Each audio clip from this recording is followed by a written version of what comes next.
Here we are, another episode of Locked On Syracuse. Brad and I today, we're going to talk some recruiting. We'll give you a little bit of our opinions in terms of what is the most important recruit for Syracuse to land in the class of 2023 in the basketball realm. Also, we will revisit our poll that we set out for the $15 Syracuse Basketball Challenge. It's all on Locked On Syracuse, and it happens to be right now. Are Locked On Syracuse, your daily podcast on the Syracuse Orange, part of the Locked On Podcast Network. Your team every day.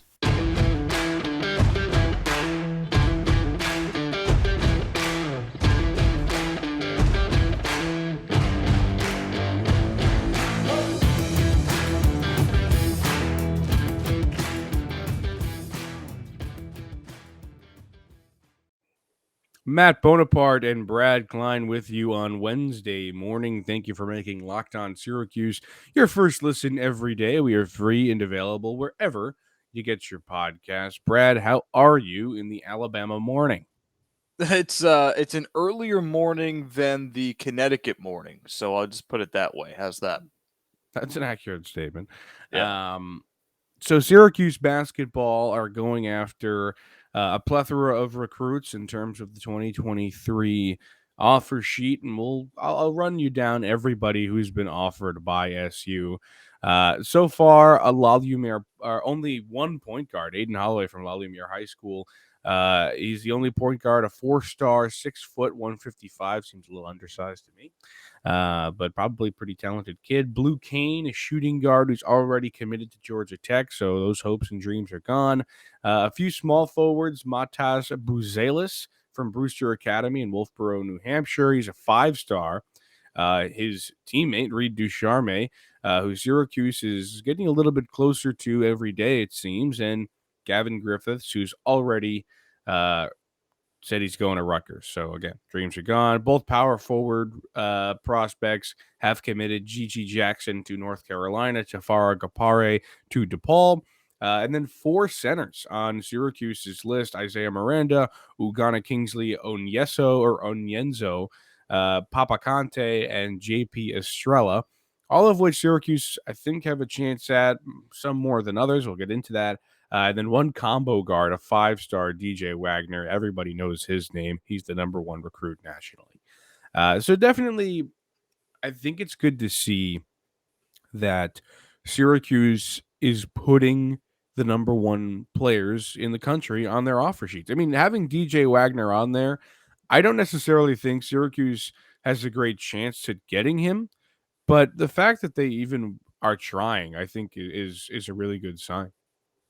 Yeah, aim high and miss high, right? That's the idea. And Syracuse is still a Power 5 school, and Syracuse is still a Power 5 school with a Hall of Fame coach. So there's really no reason why they shouldn't at least give it a shot.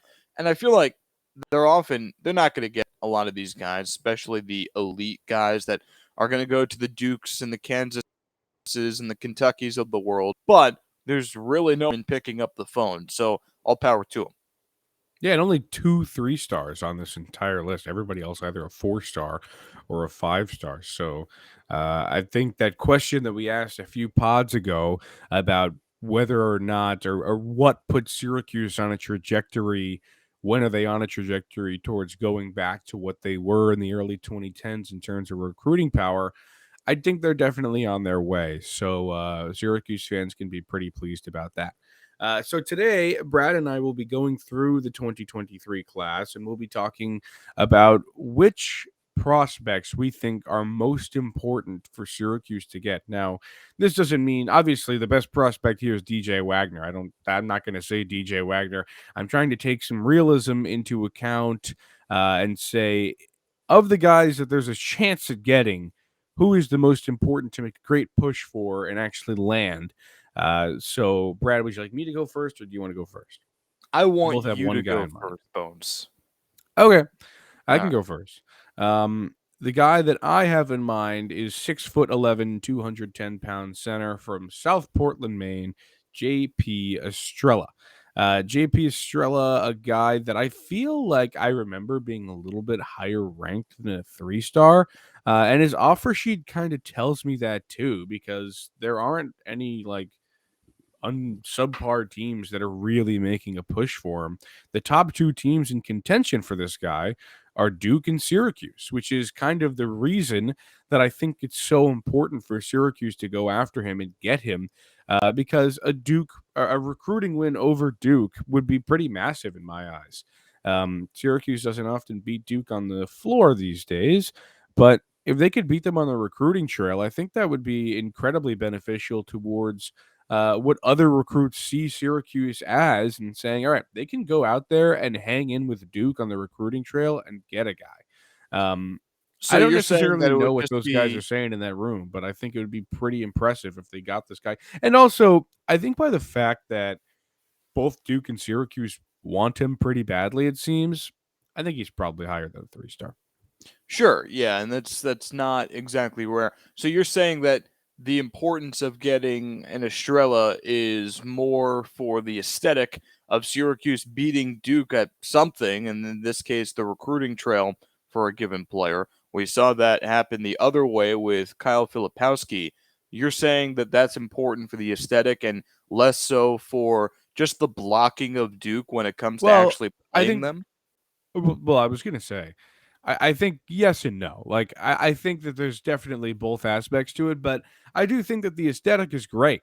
That you beat Duke in something and you're able to go out there, and also it just proves that you're able to do. So I mean that's great for the fans too, to be able to say, wow, Syracuse went out and you can't even make the argument as a Duke fan saying, oh, they didn't even want that guy. They're in on this guy. They really Yeah. would like JP Estrella, um, just as much as Syracuse wants him. They're the top two teams going after this kid. If they went out and beat him, it would be a huge triumph there. But like you say, the kind of flip side of that coin also is that they won't have to play him when they play Duke. In fact, the Duke will have to play him. So I think that's pretty big as well. And also, if you look at the center room going forward, you've got Munir Hema and you've got Peter Carey, Mhm. two guys that have totally up in the air value. I don't think Munir Hema is going to be Kareem Abdul-Jabbar, and I don't really think Peter Carey is going to go out there and shock anybody either. So if you can bring in a guy that is supposed to be pretty darn good in JP Estrella, I think it's a pretty big win. Yeah. I agree with you. The positional value is key. I will say that it does seem pretty similar to the Kyle Filipowski situation in that Syracuse reached out to Estrella first and they have that relationship with him, but then again, Duke is Duke and they swoop in kind of sort of But late. Filipowski was such a better prospect than this kid Okay, is. so that's the difference is that he was better, quote unquote better and more highly touted. So maybe Duke maybe is put more eggs in the Kyle Filipowski basket than they are with the Estrella I think basket, maybe. 100%. I think Okay. 100%. I mean, I think they went after Filipowski with every resource they possibly could because that guy's one of the best players in the country. And in the end, they just outran Syracuse. And the Filipowski thing, I don't really know if we ever, or Syracuse ever really had a chance at getting him. I don't know. I Um, mean, he I, was I I felt it for a little while, but once Duke got serious about it, I was yeah. kind of like, all right, there's no chance. It's They're hard to not compete letting with Duke here. Duke. It is. No, totally it is. It's Yeah. difficult.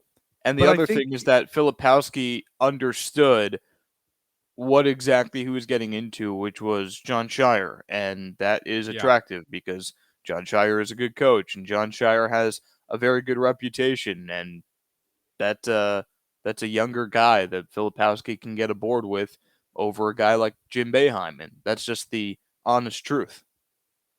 yeah, and maybe that he knew what he was getting in with John Shire, that they made their intentions very clear on Coach K retiring and Shire taking over, while the Syracuse situation, despite them claiming that there's an ironclad plan in place, No, there's is a plan. incredibly It's up in the ironclad air. too. Nobody knows what's happening. That's fine. I guess that's because it's ironclad, Yeah, but it's ironclad. nobody really knows what's going on. All right, Brad, let me take a break and tell you about Built Bar. You know, our friends at Built are always coming out with amazing new flavors. Well, this time, Built has truly outdone themselves with their new mud pie flavor. And for the first time ever, Built is introducing the mud pie flavor in both mud pie bar and mud pie puff. Not sure what mud pie tastes like, Brad? Well, if you're a chocolate fan, you'd better sit down for this. The new mud pie bar is rich whipped cream and chocolate mousse smothered in 100% real chocolate and topped with cookies and cream crumble. Not convinced? Luckily, we saved the best for last. It's actually good for you. No, really. All Built products are low calories, high protein, and low sugar. Mud pie is packed with 16 grams protein and only 150 calories and 8 grams of sugar.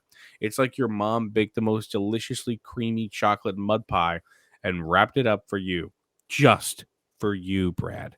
Like all Built bars, they're covered in 100% real chocolate. To reiterate, that means they're healthy and tasty. Go to built.com, use promo code LOCKED15 and get 15% off your order. Use promo code LOCKED15 for 15% off at built.com.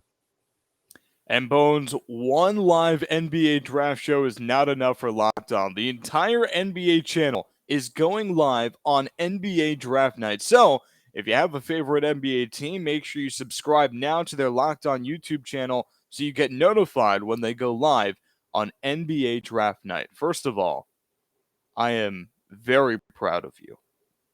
Good for Thanks, you. Brad. The mud Appreciate that. pie thing was a mountain that you had to climb.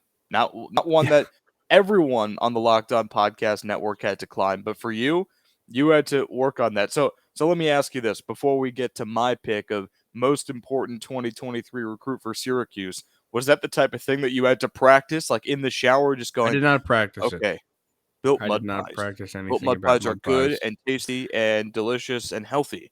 No, really healthy. Killing me, Brad. Nope. I So didn't do no. that. All right, I went well, out there to perform like a champion. All right. That's what happened. figured it out. I can't speak highly enough of the Built products too. I haven't tried the mud pie yet, but the Built Puff birthday cake I'm hoping flavor, that Built I'm hoping Built unbelievable. sends me a couple puffs, man. Sends me a couple So bars. when they do, because eventually they will, put it in the We gotta have a fridge. live reaction too. I'm gonna eat them Yeah, on here. put them in the fridge. They're good in the fridge, I think. All They're right. better than room temperature. All right. That's the Built aside. My guy, my most important recruit of 2023, Ritu Charme. And this is a guy who, now I will say, being a small forward, but more of a 2-3 rather than a 3-4, the thing about him is that the positional value isn't there, right? I liked your pick in that JP Estrella is a center, and you need to get him because if you don't get him, who's your five next year? With Munir Hema, with Jumbo Jack, with Peter Carey, you need someone else. I get it. But Ducharme, I think, is a guy who, first of all, he's from Bruce. So you keep the Brewster pipeline. I mean, so many guys from Brewster Academy and Syracuse has been very successful with them as well. So look at his offer sheet, and you've got some Power Fives in there, but you don't have the blue bloods like you do with Estrella, right? So Ducharme has an offer from Iowa. He has an offer from Penn State. He has an offer from Providence, which I know is not a Power Five, but still Stanford and then Syracuse.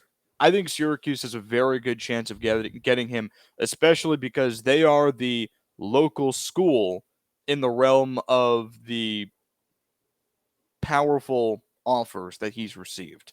So that's good, especially being from Brewster Academy. I think they have a very good chance to get him.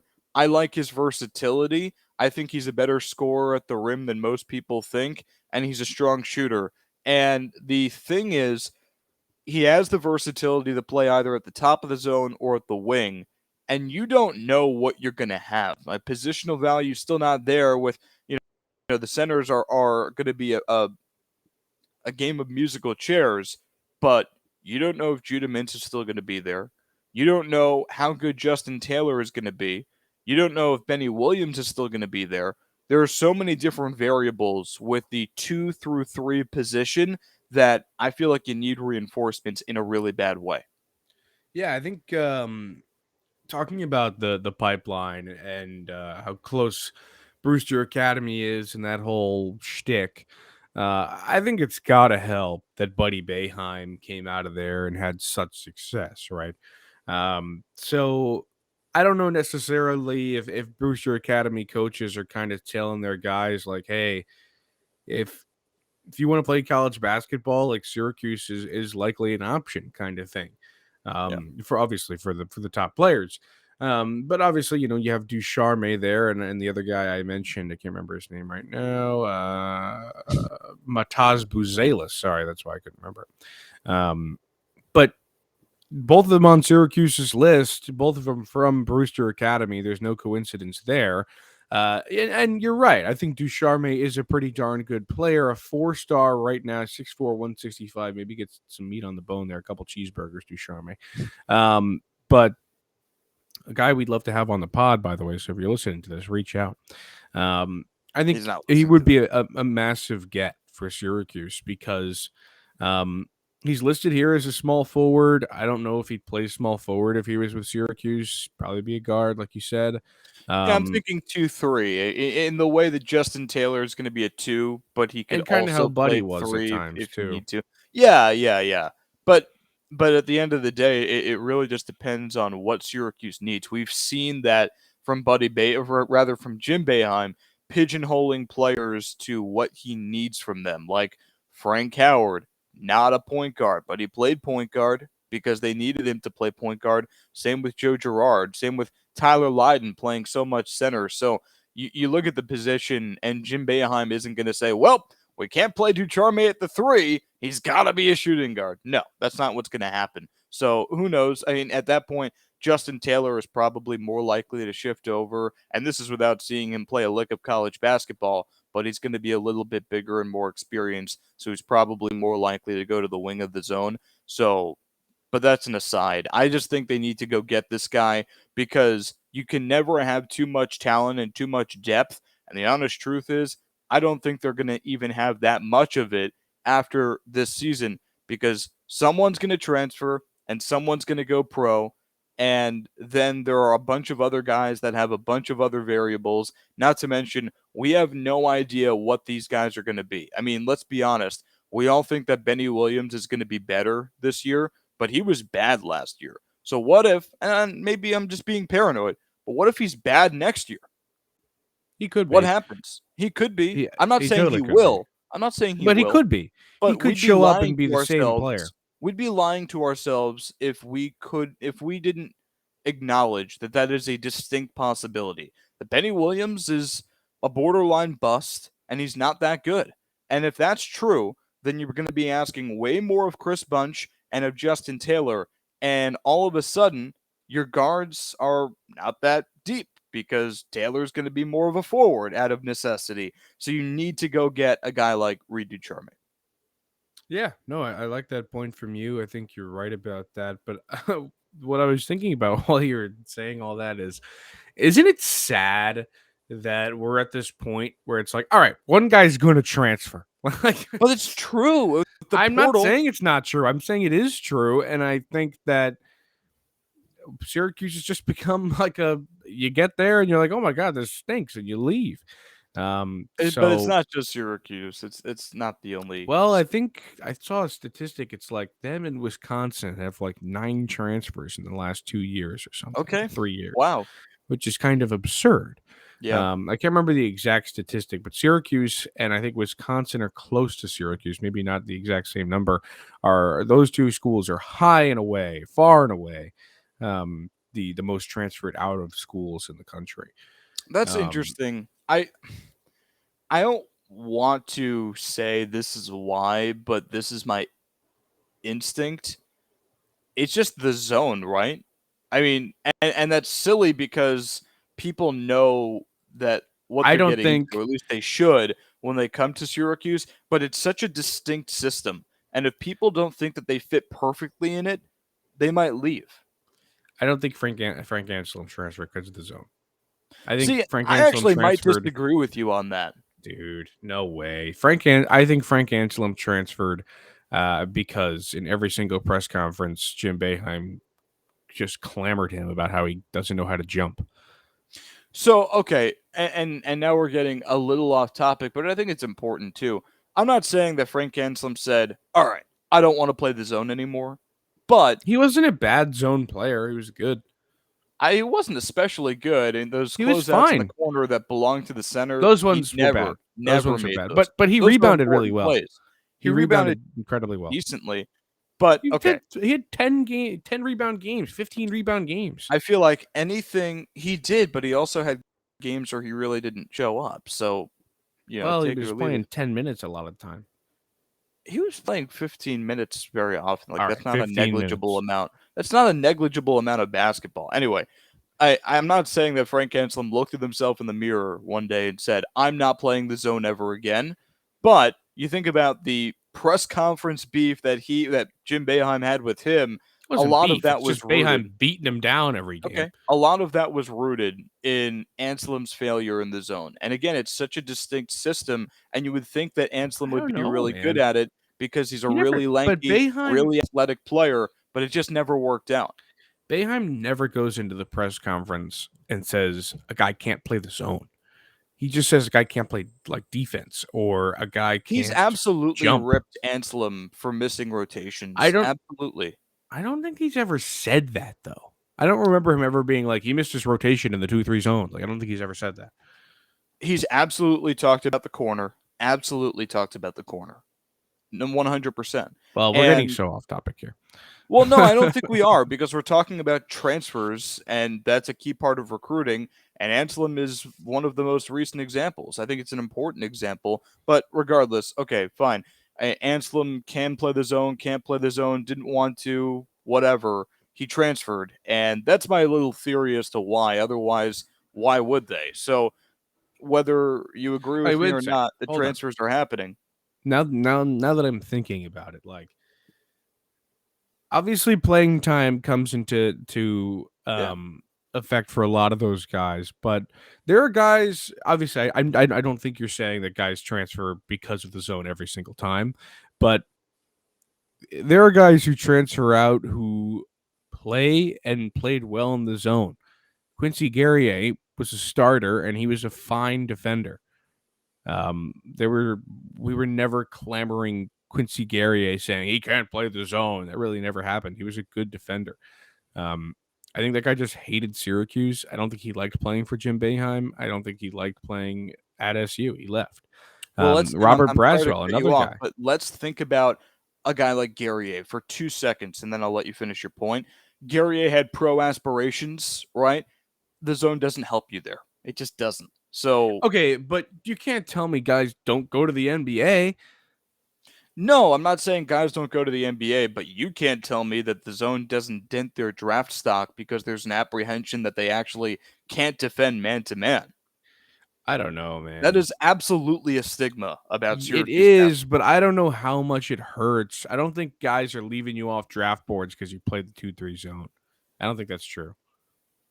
Okay. I think it absolutely is true. And you think about a guy So like hold on. You're telling me if Elijah Hughes stayed at Eastern Carolina, put up the same numbers, and no, played man to man. no, but I'm telling you that if he put up the same numbers at Wake Forest and played a decent man to man, that he would have been a higher draft pick. Yeah. Okay. I maybe. Too hard to tell. But anyway, Robert Braswell, a guy who probably doesn't have pro aspirations, played really well in the 2-3 zone, and maybe he was upset with his role. But he was about to get minutes, so that doesn't really make any sense to me. But he transferred too. So I can't explain that one away. I don't think he liked playing for Syracuse. I think it comes down for not wanting to play for Syracuse more than you're letting on. Okay. No, I get it. Whether it be the weather or I think it has nothing to maybe do with the maybe the weather. coach. So it's just not wanting to play for Syracuse basketball. What does that mean? I think that Syracuse basketball has the culture similar to like the New England Patriots, where they're about winning and Boeheim doesn't want to not win. And if you're cut from the same cloth as him, I think that's great. But if you're not, I don't think you'll like playing for him. He's a Okay. fantastic coach, Hall I of mean, Fame okay, coach, so the so greatest coach Syracuse will ever people have. So But people I are don't. listening right now. People are listening, and these are the people that are frustrated when certain players transfer out of the program. And they're frustrated to hear guys like me and guys like you saying someone from the class of 2022 is going to transfer, but that's the honest truth. They're frustrated, and your explanation is it's because Syracuse is a winning culture, and if you're not a winner, then you can't be a part of the team, and you're not going to want to be a part of the team. Can anyone really be upset about that? Like, isn't that good? Um, it is and it isn't. I mean, I would have really been happy if they kept Robert Braswell. I would have Yeah. really been happy if they kept Quincy Guerrier. So that's not good to me at all. Braswell to me seemed like the most pure version of a transfer that we'll ever see over the next decade because he just wanted to play. That's it. He just wanted to play. He was Guerrier was gonna playing. play. Guerrier was Do you playing more than realize that? 30 minutes a game as a Power 5 guy, and he transferred. Like if you can't satisfy Quincy Guerrier, then who can you satisfy? Because again, he was playing, he was scoring, he was rebounding, and he was Okay, getting some NBA draft buzz. Still wasn't enough to retain him. you're telling me Robert Braswell transferred because he wanted to play. Well, he transferred to No. Oh Charlotte. yeah, yeah. Braswell, yes, I am He saying that. transferred to Charlotte, where he only started 10 of 31 games Yeah. and played 20 minutes compared to 12 at Syracuse. And I would bet on it that he would have played 20 minutes at Syracuse in that season. Well, hold on. Be careful here because I think it's indisputable what Braswell's intention was. And you go from Syracuse to Charlotte, there's a reason. It's because you're going to play more. And he did, but I think he thought he was going to play more than he actually did. Intention is very different and, in a way, more important than what actually happened here. I don't know. I think. All right. Yes or I mean, no? I Did think. Robert Braswell think? Be a mind reader for 2 seconds. Did Robert Braswell think he was going to play more at Syracuse or at Charlotte? Okay, yes, you're right about that, but I do think you're being blind to the fact that he didn't want to play for Syracuse. Like, you don't make that decision based on 8 minutes. You don't. And With you don't make Robert the Braswell? decision. You don't make that decision, not knowing that you're gonna Okay. only play more So 8 more minutes. here's the They deal. don't. Here's He the deal. if you're gonna play if you're gonna transfer to play more minutes, you go to the team you're gonna transfer to and say, how many minutes am I gonna play? You don't All say, right. am I gonna get more minutes? 8 more? All right, I'll take it. That's not how it works. So I hate to do this to you, but I have to just completely disprove you here. So you're saying that Robert Braswell didn't want to play for Syracuse? Lie. He loved Syracuse. I know that for a fact. I was talking with his high school coach before he No, I know transferred. that too. But they wanted him to transfer after like the second season or No, something, and he no, said, no, no. "No, I So want to stay." what happened was the high school coach, who's basically an agent, not rare for college players at that point, talked to the Syracuse coaching staff. In this case, it was Alan Griffin, and said, "Hey, we're thinking about transferring because he's not playing that much." And Griffin said, "We get it. We hear you. Give us one more year, and if it doesn't get better, all power to you." And then after that year, he stayed.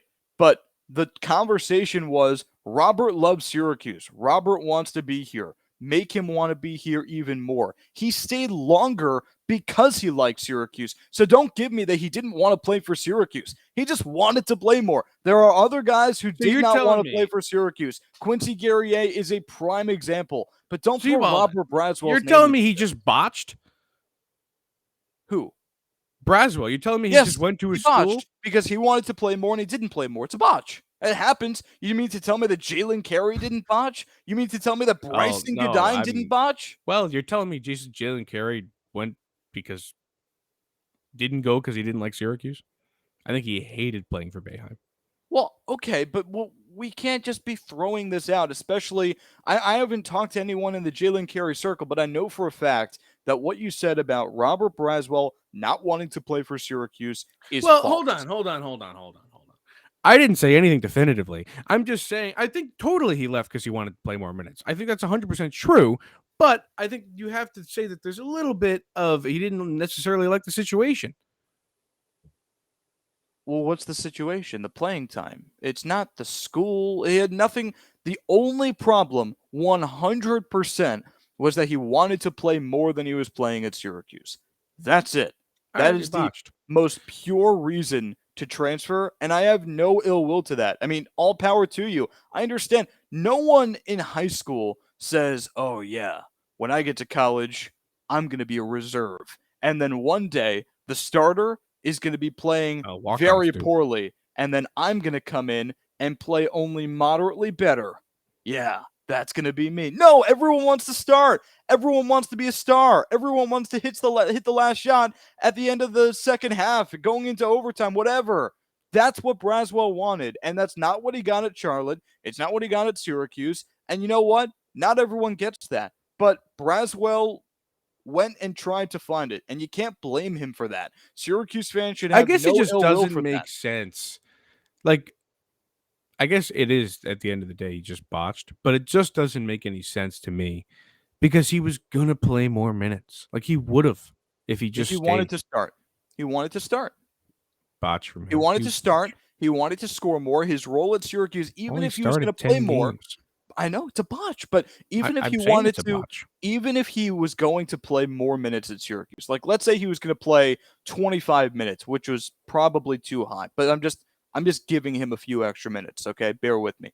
If he was going to play 25 minutes, what was he going to be doing in those 25 minutes? He was going to be playing the wing of the zone, very well, by the way, and then he was going to be waiting for the ball to find him in the corner, and he was going to shoot. He was not going to dribble. He was not going to make a move. He's going to be a 3-and-D player, and that's it. But what if he didn't want to do that? I mean, let's not forget that Robert Braswell was advertised, and you can make the argument was, even with his injuries, the most athletic player on the team. I would say second to Frank Anselem, okay? But we didn't see any of that athleticism at all, especially not on the offensive end. So sue him if you wanted to go try and show off what he could do. No, I'm not. That's not what I'm saying. You're getting so riled up. Yeah, because Um, I know that Robert Braswell didn't transfer for a wrong reason. Like Guerrier did. So if Syracuse fans want to crucify Guerrier in their heads, go ahead and do it. You have the right. Fine. But Braswell, no, can't let that happen. all right, Brad Klein, biggest Braswell defender on the planet Earth. I hope Rob knows that because he should probably use that if he's ever in trouble. Good. All right, thank you for making Lockdown Syracuse your first listen today. And I got to tell you, the first picks of the Ultimate NBA Mock Draft have been made. Search now for Ultimate NBA Mock Draft and get over 50 insiders, the Odyssey Sports experts, the draft experts of the Lockdown NBA Big Board as well. The 5-episode Ultimate NBA Mock Draft is underway. Make Ultimate NBA Mock Draft your second listen today. Brad and I will be back with an interview from Terry Lockett's high school coach tomorrow. So stay tuned for that. We'll see you then.